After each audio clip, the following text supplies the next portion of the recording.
Dear student, आज UP triple S C PET के दृष्टिकोण से कुछ इम्पोर्टेंट क्वेश्चनों की सीरीज़ को लेकर के आए हैं, जिनमें से पहला क्वेश्चन है आपका, निम्नलिखित में से क्या भारतीय नागरिकों को आर्थिक न्याय प्रदान करता है। पहला ऑप्शन है इनमें से कोई नहीं है। नेक्स्ट है राज्य नीति के निर्देशक सिद्धांत। नेक्स्ट है मौलिक कर्तव्य और लास्ट ऑप्शन है फंडामेंटल राइट्स। अब इसमें सही उत्तर का चुनाव, सही विकल्प का चुनाव कर आंसर दीजिए आप सभी लोग। इस क्वेश्चन के अकॉर्डिंग जो है राइट आंसर आपका है राज्य के नीति निर्देशक सिद्धांत। यानी ये डीपीएसपी की बात हो रही है। किसकी बात हो रही है? ये बात हो रही है डीपीएसपी की, directive principle of state policy, राज्य के नीति निर्देशक तत्व या सिद्धांत। ये डीपीएसपी 1, 2, 3, 4 अगर आपसे पूछा जाए कि भारतीय संविधान के किस पार्ट में डीपीएसपी का उल्लेख है तो किस में हो जाएगा? 4 में जाएगा। बहुत ही इंपॉर्टेंट क्वेश्चन है, रेगुलर पूछा गया है। एक क्वेश्चन इसका ये भी आता है कि डीपीएसपी कहाँ की देन है, तो आप ध्यान दीजिएगा, डीपीएसपी आयरलैंड की देन है। कहाँ की देन है? आयरलैंड से इसको directive principle of state policy को ग्रहण किया गया है। नेक्स्ट क्वेश्चन आता है कि जो ये इसका डिवाइडेशन है डीपीएसपी का, वो डीपीएसपी का जो आर्टिकल के अकॉर्डिंग डिवाइडेशन है वो कहाँ से कहाँ तक है, तो आर्टिकल 36 to 51, आर्टिकल 36 to 51 इसका डिवाइडेशन है। तो भारतीय नागरिकों को आर्थिक न्याय, या तो आप स्टार्टिंग में पढ़ेंगे, या तो आप स्टार्टिंग में इसको पढ़ेंगे जो है उद्देश्य यानी प्रियम्बल में, वहाँ न्याय की बात की गई है। और उसके अलावा डीपीएसपी में ही बात की गई, ना फंडामेंटल राइट्स में, नहीं फंडामेंटल ड्यूटीज़ में। तो बहुत इंपॉर्टेंट क्वेश्चन है, आएंगे इसके लिए स्पेशल एक डीपीएसपी का पूरा टॉपिक लेकर के आएंगे, तो उसमें और बेहतर बताएंगे आप सभी लोगों को। नेक्स्ट क्वेश्चन है आपका, राज्यसभा के चुने हुए सदस्यों का कार्यकाल कितने वर्ष का होता है? बहुत इंपॉर्टेंट क्वेश्चन है। राज्यसभा के चुने हुए सदस्यों का कार्यकाल कितने वर्ष का होता है? 8 वर्ष, 6 वर्ष, 4 वर्ष या 2 वर्ष? तो आप लोग सही यानी राइट आंसर कमेंट बॉक्स पे ज़रूर दें। बहुत ही इंपॉर्टेंट क्वेश्चन है, कम से कम ये लगभग जितने भी कॉम्पिटिटिव पेपर्स होते हैं सभी में ऑलरेडी पूछा गया है, और जितने भी हैं केवल एक्सेप्शनल के रूप में इसको पूछा गया, अदरवाइज नहीं पूछा जाता है। लेकिन जब भी क्वेश्चन आता है, जब कार्यकाल की बात आती है, उसमें राज्यसभा का जरूर पूछा जाता है। 8 वर्ष, 6 वर्ष, 4 वर्ष या 2 वर्ष? इस क्वेश्चन के अकॉर्डिंग राइट आंसर क्या होगा? 6 वर्ष होगा। क्या होगा? 6 वर्ष होगा। अब नेक्स्ट क्वेश्चन की बात आती है, राज्यसभा की बात आती है। राज्यसभा आप लोगों को मालूम होगा कि राज्यसभा के जो सदस्य हैं इनके कार्यकाल की जो ड्यूरेशन है वो कितने वर्ष है? ये 6 वर्ष है। 6 वर्ष के साथ साथ राज्यसभा का और क्वेश्चन पूछता है कि राज्यसभा का पदेन सभापति कौन होता है? राज्यसभा का पदेन सभापति वाइस प्रेसिडेंट होता है, उपराष्ट्रपति। यह क्वेश्चन इस तरीके पूछता है कि उपराष्ट्रपति किस सभा का पदेन सभापति होता है? तो आप बताएंगे राज्यसभा का। लेकिन इनके सदस्यों का कार्यकाल तो 6 वर्ष का है, बट इनके जो है राज्यसभा के सभापति का जो कार्यकाल है, उनका जो कार्यकाल है मात्र 5 वर्ष ही है। कितना है? 5 वर्ष। राज्यसभा में चुने हुए, आप सभी राज्यसभा में अधिकतम सदस्य संख्या, राज्यसभा में अधिकतम सदस्य संख्या 250।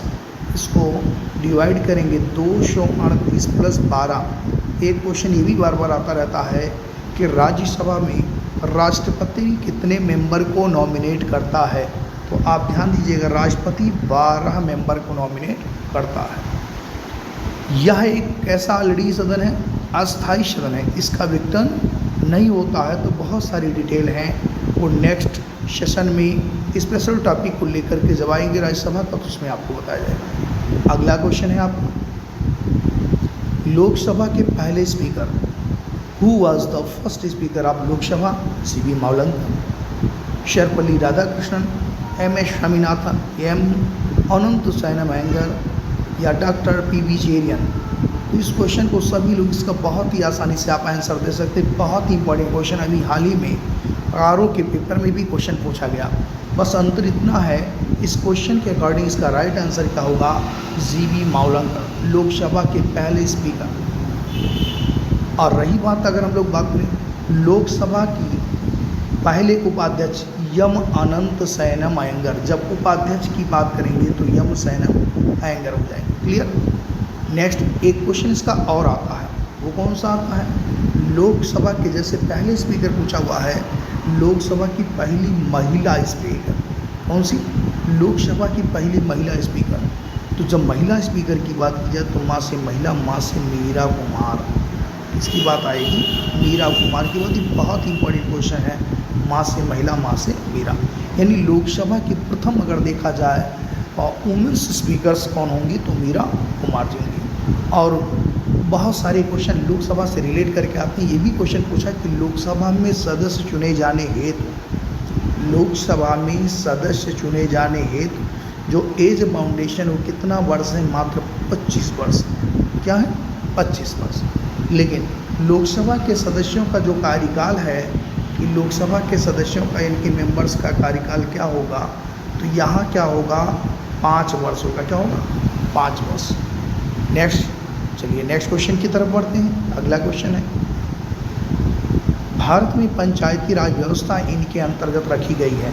नन ऑफ दिस राजनीति के निदेशक तत्व, मौलिक कर्तव्य या मूल अधिकार। तो भारत में पंचायती राज व्यवस्था की, ये भी ट्रिपल एससी क्वेश्चन है, ये सब यूपी ट्रिपल एससी के क्वेश्चन है। राइट आंसर हो जाएगा डीपीएसपी।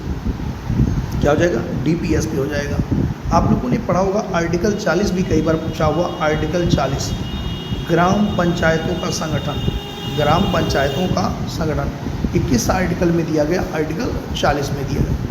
पंचायती राज व्यवस्था के बारे में अगर हम बात करें, नेक्स्ट क्वेश्चन अभी मिलेगा आपको पंचायती राज का, उसके बारे में डिटेल बताते हैं। ये क्वेश्चन आ गया, त्रिस्तरीय पंचायती राज व्यवस्था का विचार किसने रखा था? None of these, royal commission, Ashok Mehta या बलवंत राय मेहता। आप लोग भी सही आंसर कमेंट बॉक्स में जरूर करेंगे। इस क्वेश्चन के अकॉर्डिंग राइट आंसर है बलवंत राय मेहता। अब ये त्रिस्तरीय, त्रिस्तरीय का मतलब क्या हुआ? ये हुआ ग्राम, ब्लॉक और जिला हो जाएगा। क्या हो जाएगा? जिला, अर्थात ग्राम, मध्यवर्ती और जिला। ये त्रिस्तरीय पंचायती राज की व्यवस्था या संस्कृति सर्वप्रथम किसने की? बलवंत राय मेहता कमेटी ने। और सबसे ज़्यादा अगर मान्यता प्राप्त हो तो बलवंत राय मेहता कमेटी को ही प्राप्त है। बहुत इंपॉर्टेंट सेक्टर है, कई बार पूछा हुआ है। यहाँ तक ये पूछा हुआ कि ये पंचायती राज के शिल्पकार कौन है?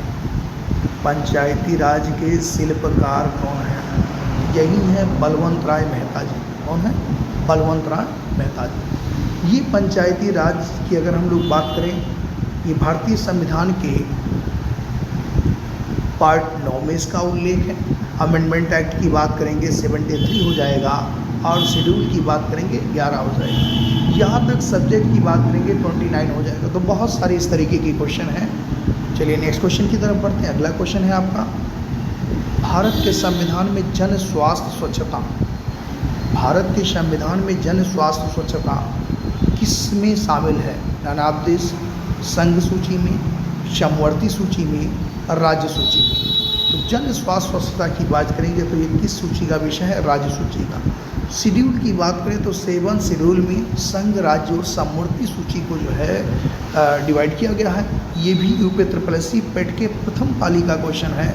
और जैसे अगर आपसे पूछ लिया गया कि बीएनएस किस सूची का विषय है, तो बीएनएस अगर आप लोगों को मालूम हो भारतीय न्याय संहिता की बात करेंगे तो ये संघ सूची का विषय किसका है? संघ सूची का विषय है।